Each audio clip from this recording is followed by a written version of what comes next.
numvishe narira nkimara kumva ko ya mpano urw'agahararo featuring Marina ari injurano yo bibye umwana mana yanjye mushyashya bita King Hori yari maze umwaka kuri channel ye.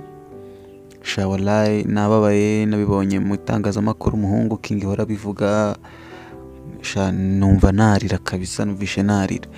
Gusa nyine na Marina nawe Deborah, uwase Marina Deborah nawe ngo yahise kuri channel ya Yamana bamuteza copyright, bitewe nuko nyine bayirekodinze iri joro mu gitondo birasohotse, kandi Yamana nyine yagendaga bikora babushari ba Fireman gutyo nyine, kandi Marina yari yarayibariyemo utuntu nyine n'utundi nyine, ariko birangira bayisohoye atari video.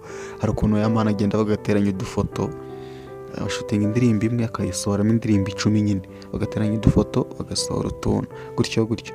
Ubwo rero Marina nibyo byamubabaje, birangira amuteje icyo bita copyright, arayireportinga. Ubu bayigize restricted barayisiba, ubwo babaye bategereje gato, ubwo nyine ni mu Marira gusa nyine. Ngaho bari kugushinja ubujura, ngaho undi ahisa gusibira indirimbo. Nagahinda mwana wanjye, sorry.